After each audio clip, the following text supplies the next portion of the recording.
Dear brothers and sisters in the Lord, ప్రభునందు ప్రియమైన సహోదర సహోదరీలారా, today's verse for our meditation is taken from the book of Leviticus chapter 26 verse 11. నేటి ఉదయకాల వాక్య ధ్యానము లేవియకాండము 26వ అధ్యాయము 11వ వచనం. I will set my tabernacle among you. నా మందిరమును మీ మధ్య ఉంచెదను. Right from the day of man's creation, మానవుడు సృష్టించబడిన దినము నుండి కూడా the desire of the Lord was to dwell with his children. దేవుని యొక్క కోరిక తన ప్రజలతో నివసించాలని. Due to that desire, ఆ యొక్క కోరికను బట్టి the Lord visited the Garden of Eden regularly to have fellowship with Adam and Eve. తరచుగా దేవుడు ఏదైను వనమును దర్శించేవాడు, ఎందుకంటే ఆదామవ్వలతో సహవాసము కలిగి ఉండాలని. We all know about the sad happenings of Genesis chapter 3. ఆదికాండము 3వ అధ్యాయంలో జరిగిన విచారకరమైన సందర్భాలు మనకు తెలుసు. Due to the subtlety of Satan, సాతాను యొక్క కుయుక్తిని బట్టి man disobeyed the word of God and committed sin. దేవుని వాక్యమునకు మానవుడు అవిధేయత చూపించి పాపము చేశాడు. Man lost the holy nature given by God. దేవుడిచ్చిన పరిశుద్ధతను మానవుడు కోల్పోయాడు. His holy garments God gave to man were lost and man became naked. మరి దేవుడిచ్చిన పరిశుద్ధమైన వస్త్రములు మానవుడు కోల్పోయాడు. మానవుడు దిగంబరుడు అయిపోయాడు. Yet the desire and eternal plan of God did not change. అయితే అయినప్పటికీ కూడా దేవుని యొక్క కోరిక గాని దేవుని యొక్క నిత్యమైన ప్రణాళికలో మార్పు లేదు. He continued to love man but hated the sin in man. అయితే మానవుణ్ణి దేవుడు ప్రేమించడంలో ఏ మార్పు లేదు. అయితే మానవునిలో ఉన్న పాపమును ప్రేమించలేదు. When we come to the history of Israelites, ఇశ్రాయేలీయుల యొక్క చరిత్రను చూసినప్పుడు, after the Israelites came out of the Egyptian bondage, ఐగుప్తు బానిసత్వము నుంచి ఇశ్రాయేలీయులు బయటికి వచ్చిన తర్వాత the Lord asked Moses to build a sanctuary for him among them. మరి వారి మధ్యలో దేవుని కోసం ఒక పరిశుద్ధాలయమును నిర్మించమని దేవుడు చెప్పాడు. That he said in Exodus 25:8. ఈ నిర్గమకాండము 25వ అధ్యాయము 8వ వచనములో చూస్తాం. And let them make me a sanctuary that I may dwell among them. నేను వారి మధ్య నివసించినట్లుగా నేను మీకు కనుపరచు విధముగా మందిరం యొక్క 26. నేను వారిలో నివసించినట్లు వారు నాకు పరిశుద్ధ స్థలమును నిర్మింపవలెను. In Leviticus 26:11, లేవియకాండము 26:11లో, that is the verse for our meditation today, మరి నేటి వాక్య ధ్యానం ఇది మనకు. the same truth is conveyed. మరి ఇదే సత్యము దేవుడు మరలా చెప్తున్నాడు. But I want to highlight some of the important principles to be followed before the Lord sets his tabernacle among his people. మరి దేవుడు తన ప్రజల మధ్యలో ప్రత్యక్ష గుడారమును స్థిరపరిచేదానికంటే మునుపు కొన్ని నియమాలను మీతో పంచుకుంటాను. They are very important and applicable for us in the New Testament age. మరి ఈ క్రొత్త నిబంధన కాలంలో అవి మనకెంతో ప్రాముఖ్యమైన నియమాలు. Firstly, మొట్టమొదటిగా we have to note that the Lord never spoke about the tabernacle when the Israelites were under Egyptian bondage. ఇశ్రాయేలు ఐగుప్తు బానిసత్వములో ఉన్నంత వరకు కూడా దేవుడు ప్రత్యక్ష గుడారమును గురించి మాట్లాడలేదు. Though Israelites were the descendants of Abraham, ఇశ్రాయేలీలు మరి Abraham సంతానమైనప్పటికీ, as long as they were living in the Egyptian slavery, మరి ఐగుప్తు బానిసత్వములో ఉన్నంత వరకు God was silent about his plans for a dwelling place among them. మరి వారి మధ్యలో నివసించే విషయంలో మరి దేవుడు తన యొక్క ప్రణాళిక విషయంలో మౌనంగా ఉన్నాడు. In Egypt they built great cities. ఐగుప్తులో గొప్ప గొప్ప పట్టణాలు నిర్మించారు. Cities like Pithom and Ramses. మరి పీతోము, రామసేసు లాంటి పట్టణాలు. But God did not desire to dwell there. అయితే అక్కడ నివసించే దానికి దేవుడు ఇష్టపడలేదు. Spiritually this is true even today. ఆత్మీయంగా నేటి దినము కూడా ఇది సత్యం. You may be having a Christian name. నీకు క్రైస్తవ పేరుండొచ్చు. Yeah, they are also the children of Abraham. మరి వారు కూడా అబ్రహాం సంతానమే. You may be having a Christian parentage. మరి క్రైస్తవ తల్లిదండ్రులు ఉండొచ్చు. Or you may be having Christian schooling. క్రైస్తవ పాఠశాల చదువు ఉండొచ్చు. Or you may be going to the church also very regularly. ఎంతో క్రమంగా మందిరానికి కూడా వెళ్తుండొచ్చు. All these are good things. ఇవన్నీ మంచివే. But అయితే as long as you are in bondage to the world or worldly habits or worldly friendships or worldly ways, నువ్వు బానిసత్వంలో ఉన్నంత వరకు, లోక సంబంధమైన అలవాట్లు, లోక సంబంధమైన స్నేహములో ఉన్నంత వరకు God will never ask you to build a sanctuary for him. మరి తన కోసం ఒక పరిశుద్ధ మందిరమును నిర్మించమని దేవుడు నీకు చెప్పడు. Do you know one more thing? మరొక సంగతి తెలుసా? If you are not a child of God, if you are not born again, నువ్వు దేవుని బిడ్డవు కాకపోతే, నువ్వు ఇంకా తిరిగి జన్మించకపోతే, still you are going according to the ways of the world, ఇంకా లోక మార్గములు గుండా వెళ్తూ ఉంటే, he will not give you any work in the assembly also to do. మందిరములో కూడా పని చేసేదానికి ఏ పని దేవుడు నీకు అప్పగించడు. See, some of the people will ask, చూడండి, కొంతమంది అడుగుతారు, Many asked me also. చాలా మంది నన్ను కూడా అడిగారు, Oh, brother, in that assembly, that brother is playing tabla, he is not born again. సోదరుడా ఆ మందిరములో సోదరుడు తబలా కొడుతున్నాడు కదా, నీకు తిరిగి జన్మించలేదు. Oh, this brother is playing harmonium, but he is not born ఈ again. సోదరుడు హార్మోనియం వాయిస్తున్నాడు కానీ తిరిగి జన్మించలేదు. I am telling you, మీకు చెప్తున్నాను, out of their fleshly zeal, they are playing all those things, but God has not given that job. శారీర సంబంధమైన ఆసక్తిని బట్టి వారు వాయిద్యాలు వాయిస్తున్నారు కానీ దేవుడు వారికి ఆ పని అప్పగించలేదు. That will give them only superficial satisfaction, but it is not given by God. అది దేవుడు ఇవ్వలేదు వారికి, కానీ పైకి మాత్రమే వారు ఆనందిస్తారు.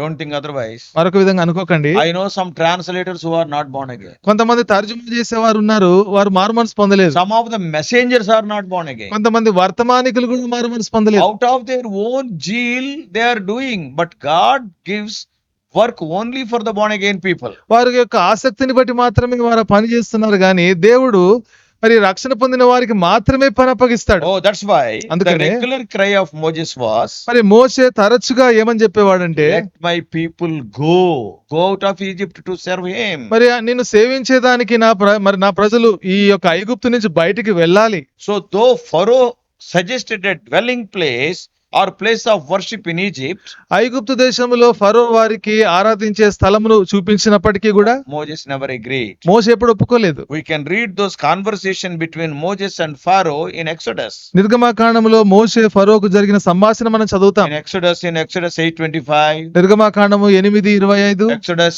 8:28, నిర్గమాకాండము 8:28, Exodus 10:11, నిర్గమాకాండము 10:11, Exodus 10:24. నిర్గమాకాండము 10:24. These verses narrates the conversation between Moses and Pharaoh. ఈ వచనాలు మోషేకు ఫరోకు మధ్యలో జరిగిన సంభాషణ సూచిస్తున్నాయి. So dear brothers and sisters, కాబట్టి ప్రియమైన సహోదర సహోదరులారా, unless you are freed from Pharaoh and Egypt, you cannot have fellowship with God. ఫరో నుంచి ఐగుప్తు నుంచి నువ్వు విడుదల పొందితేనే తప్ప దేవునితో సహవాసం చేయలేవు. You can't sail on two boats at the same time. ఒకే సమయంలో రెండు పడవల మీద ప్రయాణం చేయలేవు. Lord won't build his house with slaves living in Egypt. మరి ఐగుప్తులో నివసించే బానిసలతో దేవుడు తన మందిరాన్ని నిర్మించడు. So the first and foremost important principle is కాబట్టి మొట్టమొదటిగా ప్రాముఖ్యమైన నియమం ఏంటంటే, to have fellowship with God, you must delink yourself from Egypt and Pharaoh. దేవునితో సహవాసము కలిగి ఉండాలంటే ఐగుప్తు నుంచి ఫరో నుంచి ముందు దూరం కావాలి. And you must come under the lordship of Christ. క్రీస్తు యొక్క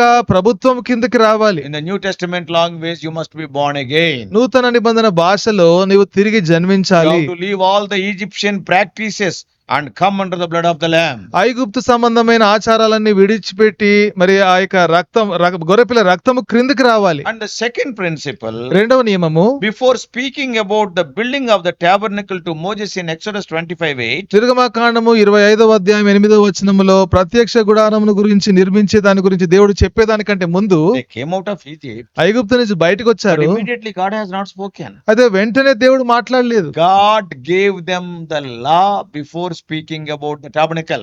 ప్రత్యక్ష గుడారము గురించి మాట్లాడేదానికంటే మునుపు దేవుడు వారికి ధర్మశాస్త్రం ఇచ్చాడు. After the Israelites came out of Egypt and after they crossed the Red Sea, ఇశ్రాయేలు ఐగుప్తు నుంచి బయటకు వచ్చి ఆ ఎర్ర సముద్రం దాటిన తర్వాత we can see them singing in Exodus 15. నిర్గమాకాండము 15వ వారు పాటలు పాడారు. It is known as the song of Moses. అది మోషే యొక్క పాట. They worshipped the Lord through that song of Moses. ఆ మోషే యొక్క పాట ద్వారా ప్రభువును ఆరాధన చేశారు. In that song, surprisingly, they sang about his house. మరి ఆ యొక్క పాటలో ఆశ్చర్యకరంగా ఆయన ఇంటిని గురించి మాట్లాడారు. You can read them in verses 17 and 18 of Exodus 15th chapter. నిర్గమాకాండము 15:17-18 వచనాల్లో చదువుతాం. Though they were singing enthusiastically about God's house, వారు దేవుని ఇంటిని గురించి ఎంతో సంతోషంగా వారు పాట పాడినప్పటికీ God was silent.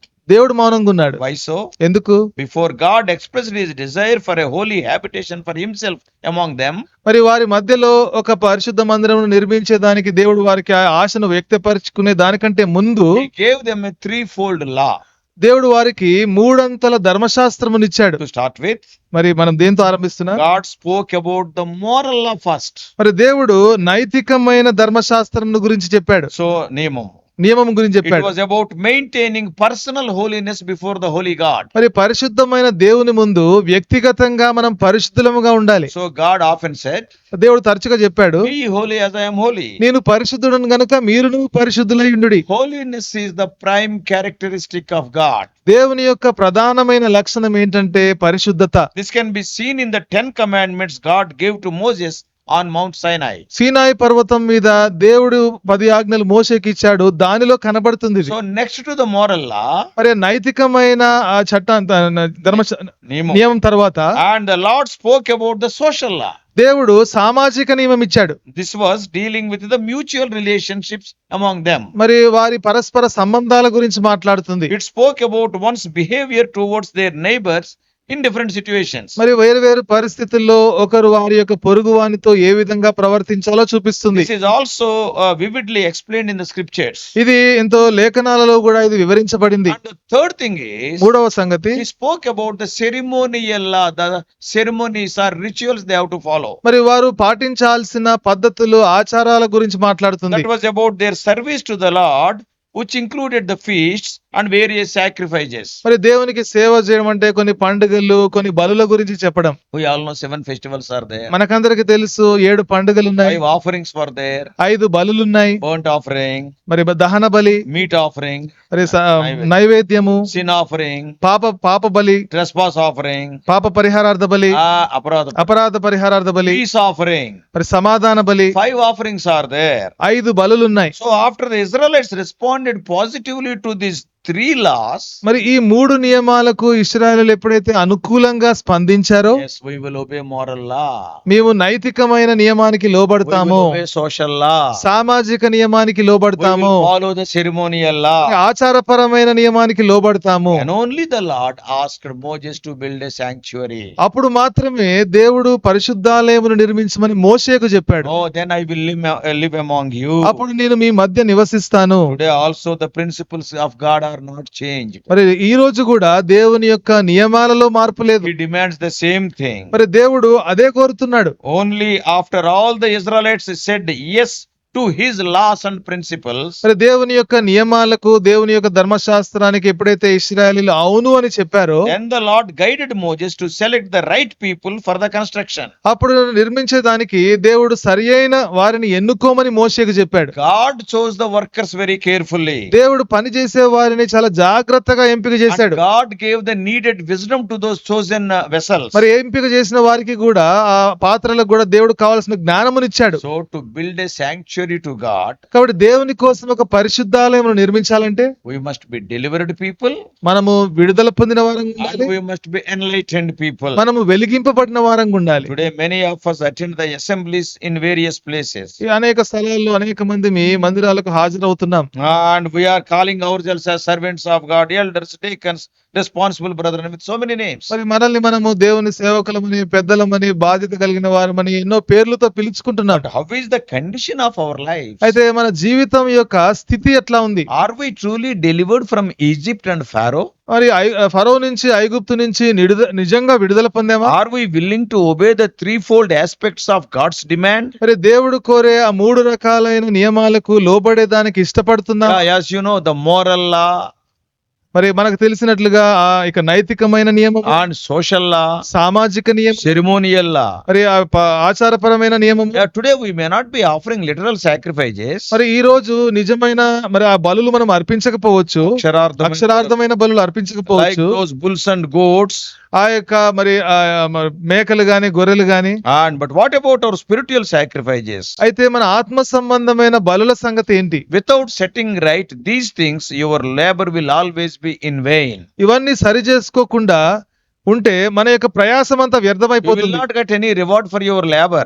నీ యొక్క ప్రయాసమునకు ఏమాత్రం బహుమానం దొరకదు. If you continue to work in such a state, అటువంటి స్థితిలోనే నువ్వు పని చేస్తూ ఉంటే do you know what God will say? దేవుడు ఏమంటాడో తెలుసా? You doers of iniquity, I knew you not. మరి అతిక్రమము చేయవారులారా, అక్రమము చేయవారులారా, మీరెవరో నాకు తెలియదు So అంటాడు. let us be very careful. కాబట్టి జాగ్రత్త పడదాం. May God help us to offer him the acceptable and spiritual sacrifices. దేవుడు అంగీకరించే యొక్క సేవ సేవను దేవుడు అంగీకరించే బలులను చేసినట్లు చేయనట్లుగా spiritual sacrifices. ఆత్మ సంబంధమైన బలులను మనం చేద్దాం. Only then he will set his tabernacle among us. అప్పుడు మాత్రమే దేవుడు తన మందిరమును మన మధ్యలో పెడతాడు. Oh, may God help us to understand the importance of his presence in our midst. కాబట్టి దేవుని యొక్క సన్నిధి మన మధ్యలో ఉండే ప్రాముఖ్యతను మనము గుర్తిద్దాం. May God help us to obey these principles. ఈ యొక్క నియమాలను మనం పాటిద్దాం. May God guide you. దేవుడు నీకు సహాయం May పడును God గాక. help us.